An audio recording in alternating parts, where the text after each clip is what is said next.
Mmm, it's really good.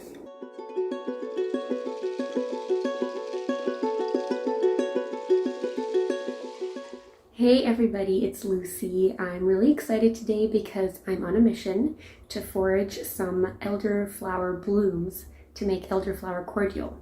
So where I live right now in the Okanagan in BC, Canada, the elder trees are blooming and I've been seeing them driving around in the car.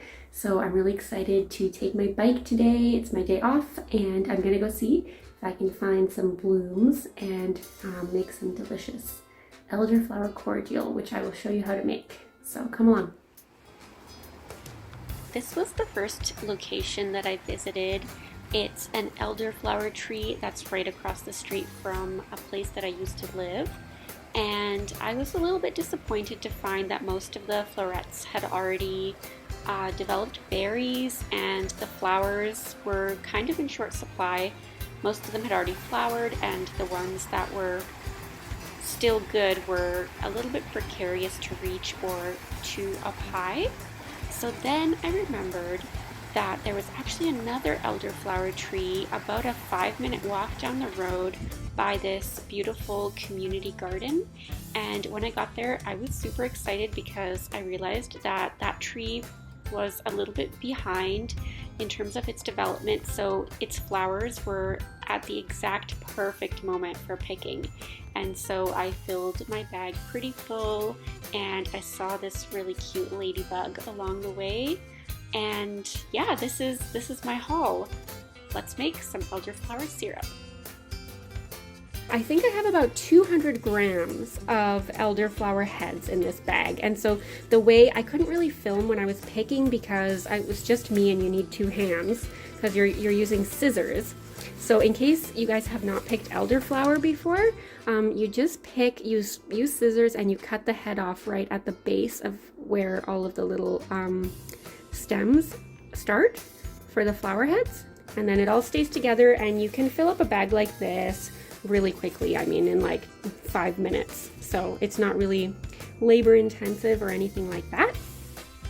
Lucy from the future here. I'm just interjecting because I wanted to make extra sure that I got the story of this recipe straight, and I realized I wasn't quite remembering, so I had to contact some people, but I finally got it. So today we're going to be following a recipe that was given to us when we were doing something called Wwoofing in 2016, we being my husband and I. And Wwoofing stands for Worldwide Opportunities on Organic Farms. And we did this for 7 months through different countries in Europe in 2016. And we stayed about a month with a lady in France, in the Basque region of France. And while we were there, we were working on her little farm, and we met a Swedish other woofer called Sarah, who was lovely, and she shared her grandmother's elderflower syrup or cordial with us. And just to give you a heads up, in this video I'm going to use the words cordial and syrup interchangeably. I find that that's kind of how it's done in general, so sometimes I'll say cordial, sometimes I'll say syrup, but I'm talking about the same thing. Sarah shared this recipe with us, and we made it a couple of times when we were in France, and I wrote it down in my notebook, and so I've been making it ever since we had that experience, and it always turns out really great. So I'm just so happy that I can share it with you guys today. Here are the ingredients that we're going to need for the recipe. So the first thing that you're going to want to do is you're going to want to get a glass bowl. And this is really where you're going to build all of the layers that you're going to need for your cordial. So it's going to be kind of like a layered situation with elderflowers, water, lemons, and sugar. And you can use a scale and you just click that button, the tare button, and that's going to get it to 0. And so I wrote down the recipe that you need, and you need 150 grams of elderflower heads. So let's go ahead and measure that. And you do not want to wash your elderflowers, even though there might be some little insects on them.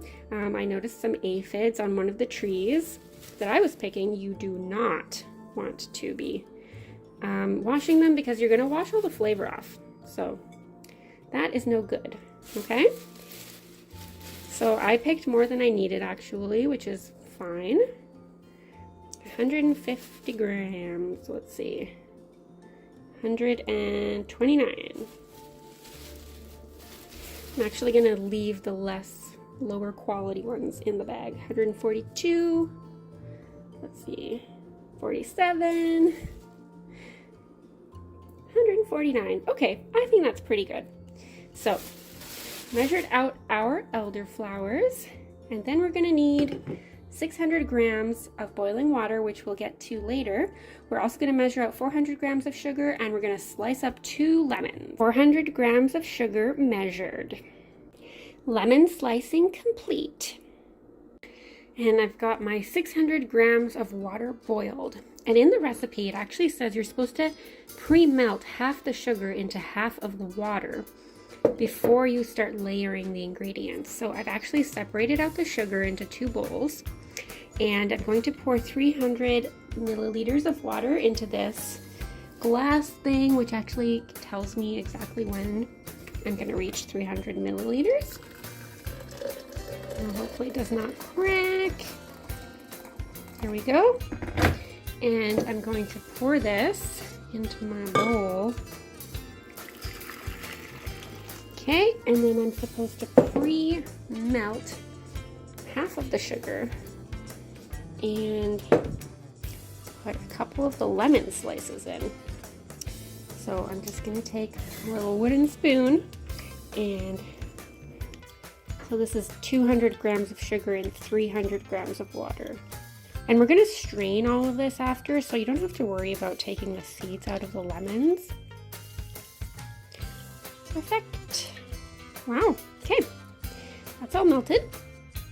And so next, all that you do is you layer the lemons, the sugar, and the flowers, kind of like a lasagna. So I'll show you how that's done. So I'm going to start with a couple lemon slices, and put my sugar over here. I'm going to take handfuls of sugar, kind of dump it in, and then submerge some of my elderflowers. This. Layer some more sugar. I'm not sure exactly what the reason is for pre-melting the sugar, but our Wwoofing hostess said that just makes it taste better. So, and this is not like an exact science, you just kind of create some layers, and I think the lemon actually helps the elderflower stay down, as well as the sugar. Kind of weighs it down. You can kind of push it down a little bit too. Get some more lemons. Some more sugar. It just feels like so much sugar, but this is going to be a cordial, so like a syrup. And you're not going to drink this straight, you're going to dilute it. And then you're going to put like bubbly water or other things. So there we go. And then I'm just going to measure out another 300 grams of boiling water, that is. Okay, and now I just pour it on top.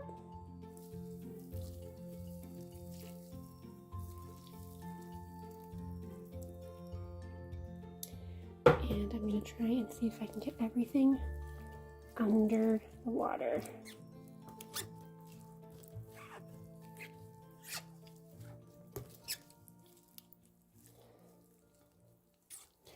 Just push it down, and the elderflowers will start to get a little bit brown, and that's normal and okay.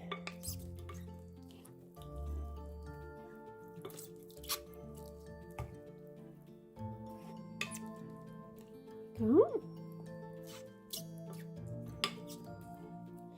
That's perfect. What you have to do is you got to leave this now to sit for 3 days at room temperature, and then you just strain it, and then you've got your cordial. So I'm going to set this aside, and what I'm going to do is I'm actually going to cover it with a cloth so that we don't get bugs in there. And it's a cloth, and then I'm just going to put a big rubber band over here, and we'll just set it aside for 3 days, and then our cordial will be ready. So this is how we're looking. As you can see, I just put a cloth and a rubber band, and we're gonna say bye-bye to this for 3 days, and I'll see you in 3 days. Hey everybody, so it is now 3 days later, and if I look disheveled, it's because I am. I just came off of a farm project that I'm helping out at, and I'm just here tonight with Mr. Noodle, the cat, who's begging for treats like usual. But I just want to show you guys the grand unveiling and how to prepare the cordial. So let's have a look. All right, so this has been sitting for about 72 hours. And as you can see, it has changed color, so it's oxidized a little bit, and that's totally normal. So what you're gonna need now is just a second bowl and a strainer, and then some mason jars or bottles that you wanna store your cordial or syrup in. And this is also helpful, which is just a funnel. Okay, so what we're first gonna do is we're just gonna strain all of this out and pour this into here. Okay, so something that I like to do when I'm straining is I remove the flowers and I squish the lemons into the bowl, because I actually like for the syrup to have a lemony flavor. So I'm just squishing the lemons into the syrup itself.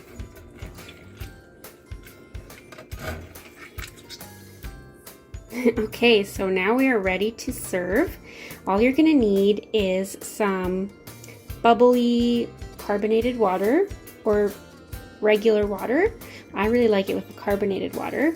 Some ice, if you like it cold, and then you'll just have to test a few ratios of how much of the cordial mixed with water is right for you. And that's going to depend on if you added more or less sugar and what your personal taste is.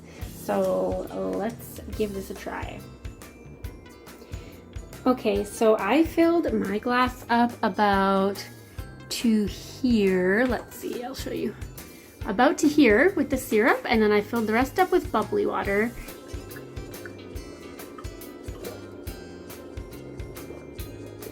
It's really good.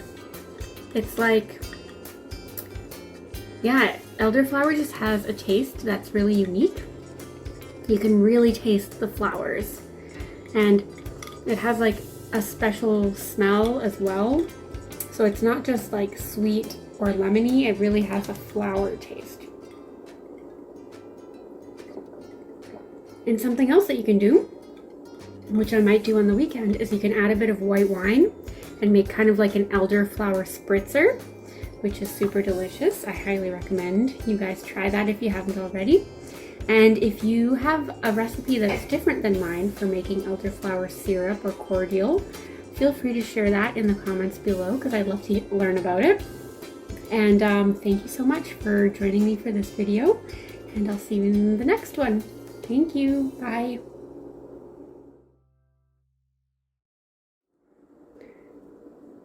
Noodle, you want some elderflower syrup too? You want elderflower? You like syrup?